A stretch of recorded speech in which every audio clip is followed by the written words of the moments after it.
Now I am going to realize some exercises regarding tagra question means take question.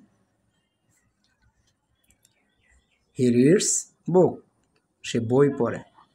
In this sentence we are getting here verb read এবং read এর সাথে s আছে। যদি আমরা সাবজেক্টটা third person পাই তাহলে সাবজেক্টের পরে যদি ভার্বের সাথে s থাকে আমরা এই ক্ষেত্রে ডাজ দ্বারা টেক কোশ্চেন করব। আমরা প্রথমে লিখব টেক কোশ্চেনের ডাজ লিখব এবং অবশ্যই ছোট হাতের অক্ষর লিখতে হবে। প্রথমত আমাদের লিখতে হবে ডাজ এবং যেহেতু বাক্যটা হাবোধক আমাদের উত্তর করতে হবে না বোধক, আমাদের লিখতে হবে নট ডাজেন্ট।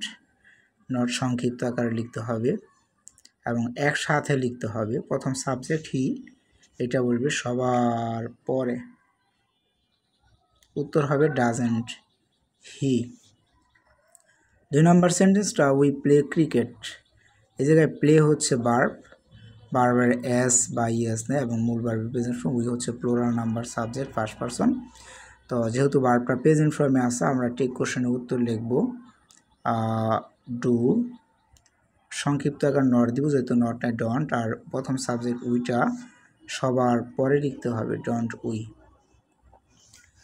নাম্বার 3 হচ্ছে Rana went to school. Rana স্কুলে গিয়েছিল। ওয়েনটা হচ্ছে যে ভার্বের পাস্ট ফর্ম আছে, যেহেতু গো ওয়েন গান, ওয়েনটা হচ্ছে গো এর পাস্ট ফর্ম, গো ওয়েন গান, ওয়েনটা পাস্ট ফর্ম দেওয়া, এই কারণে আমরা উত্তরে লিখব এই জায়গায় ডিড।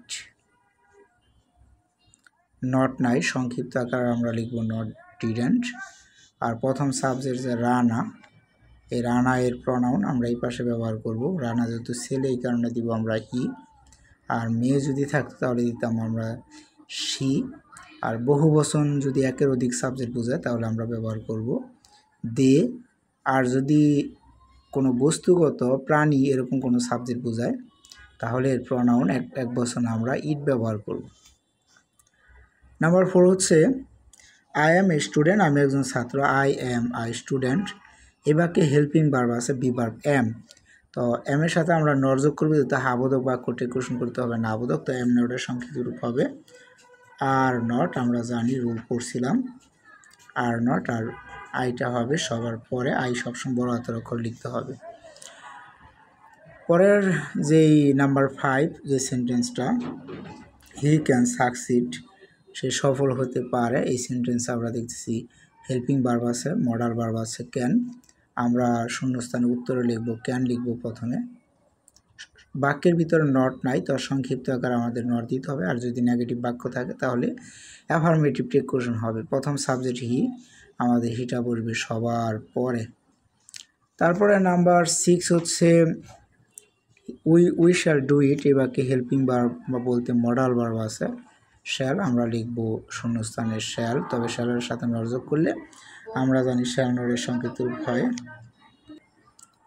শ্যাল নটের সংক্ষিপ্ত রূপ হয় shan't, S H A N comma দিয়ে টি হবে, অ্যাপোস্ট্রফি কমা দিয়ে টি লিখতে হবে শান্ট, আর প্রথম সাবজেক্ট উইটা হবে সবার পরে, কাজে শান্টুই।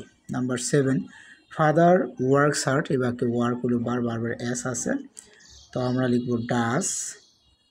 নট নাই, সংক্ষিপ্ত আকার দিব নট, আর ফাদার হচ্ছে বাবা, এর প্রনাউন আমরা দিব হি।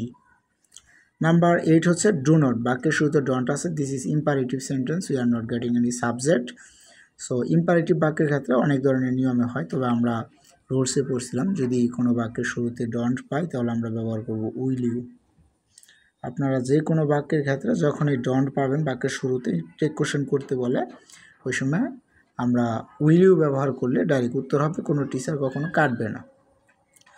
নাম্বার 9 প্লিজ আছে। বাক্যের শুরুতে প্লিজ থাকলে সাবজেক্ট নেই, এটা ইম্পারেটিভ বাক্য, এক্ষেত্রে আমরা ব্যবহার করব উইল ইউ। নাম্বার 10 বাক্যের শুরুতে হ্যাভ হচ্ছে ভার্ব, হ্যাভটা হোক টু হ্যাভ ভার্ব যাই হোক, এটা হচ্ছে ভার্ব। বাক্যের শুরুতে ভার্ব আছে, সাবজেক্ট না, ইম্পারেটিভ বাক্য, তো এই ক্ষেত্রে আমরা টেক কোশ্চেন উত্তর লিখব উইল ইউ।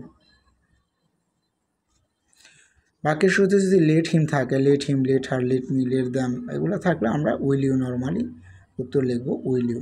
এগুলো আমি অলরেডি রুলসগুলো দিয়েছি, অত্যন্ত ইজি নিয়ম, এই নিয়মের ভিত্তিতে আমি উত্তরগুলো লিখতেছি। নাম্বার 12 হচ্ছে লেটস। যদি কোনো সেন্টেন্সের শুরুতে লেটস থাকে তাহলে আমরা ব্যবহার করব শ্যাল উই। একমাত্র লেটস বা লেট আসের ক্ষেত্রে আমরা ব্যবহার করব shall we. Number 13, everybody knows that. Every নিয়মে আমি বিস্তারিত আলোচনা করেছিলাম।